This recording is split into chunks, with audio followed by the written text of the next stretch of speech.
आज की हम मोरल कहानी प्रस्तुत करते हैं गरीब किसान हरिया।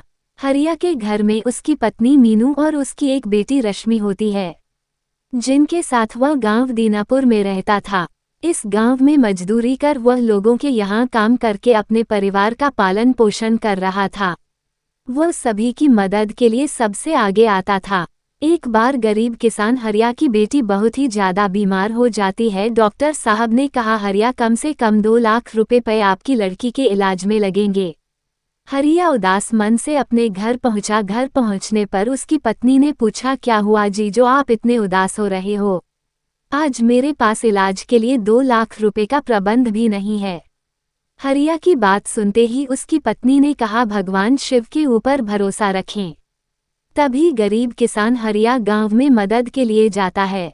अभी भी उसे 2 लाख रुपए की जरूरत थी, लेकिन उसकी किसी ने भी कोई मदद नहीं की। तभी वह जीतू सेठ के यहाँ पर जाता है और कहता है, सेठ जी आप मेरी मदद कीजिए, मुझे 2 लाख रुपए की जरूरत है। जीतू सेठ गरीबों का लाभ उठाने वाला व्यक्ति था। उसने कहा, हरिया मैं तुम्हें 2 लाख रुपए दे दूंगा, पर बदले में तुझे अपना घर गिरवी रखना होगा।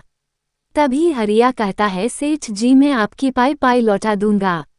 लेकिन सेठ ने कहा कि मैं तुम्हारी कोई शर्त नहीं मानूंगा। अगर हरिया तुम्हें पैसे चाहिए तो तुम्हें मेरी शर्तें माननी होगी।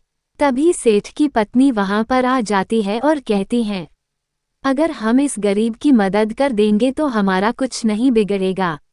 तभी सेठ ने अपनी पत्नी को अपमानित करते हुए कहा, अंदर चली जाओ। हरिया को पैसे ले जाने के लिए मजबूर किया। मजबूर हरिया ने सेठ की सभी बातें मान ली। इसी प्रकार जीतू सेठ गांव के सभी लोगों को कर्ज देकर उनका फायदा उठाता था।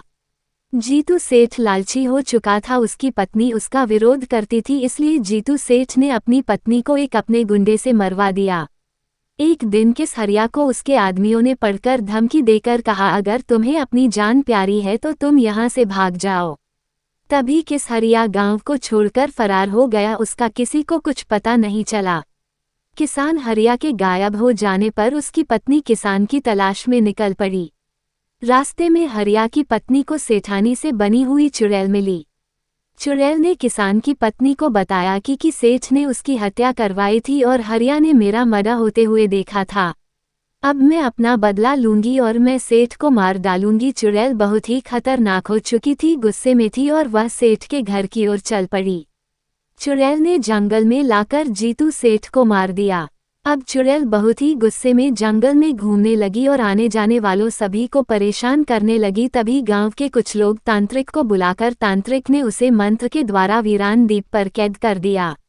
जीतू सेठ ने अपना सारा धन वीरान द्वीप पर अपने गेस्ट हाउस में छुपा रखा था। अब ये राज सिर्फ उसकी पत्नी को मालूम था। गांव में चारों ओर चर्चा होने लगी कि कैसे जीतू सेठ अपनी पत्नी का मर्डर करवाया। लोग हैरान थे। अब धन की खोज में जंगल में हरिया भटक कर आगे वीरान द्वीप की ओर बढ़ रहा था। सारा धन गरीब लोगों का था। गरीब हरिया को देवी ने दर्शन दिए। गांव वालों की भलाई के लिए वन में आगे बढ़ता गया। उसे रास्ते में बेताल भूत मिला और उसने कहा कि आगे जाने पर उसे एक शैतान मिलेगा। इससे बचते हुए तुम्हें जंगल पार करना है और रात्रि में ही तुम्हें जंगल पार करना होगा।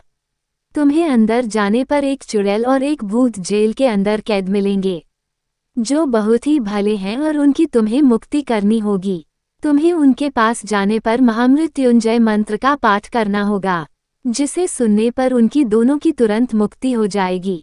अब किसान हरिया समुद्र के रास्ते आगे जीतू सेठ के बंगले पर पहुंच जाता है और जाकर भूत और चुड़ैल को जेल से मुक्त कर देता है। फिर वह चुड़ैल की तलाश में बंगले में आगे बढ़ जाता है।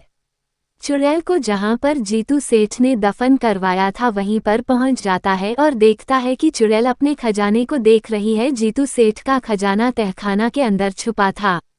तहखाना के पास चुड़ैल बैठी थी। तभी हरिया किसने चुड़ैल से कहा, बहन मैं तुम्हारी मुक्ति करना चाहता हूँ, बताओ तुम्हारी क्या इच्छा है। तभी चुड़ैल बोली, मेरी बेटी गांव धन लेकर और गांव में सभी को उनके हिस्से धन दे देता है और सेठ जीतू सेठ की लड़की की शादी एक अच्छे घर में कर देता है। इस कहानी से हमें शिक्षा मिलती है कि हमें लालच में नहीं आना चाहिए, क्योंकि लालची मनुष्य का अंत बहुत बुरा होता है।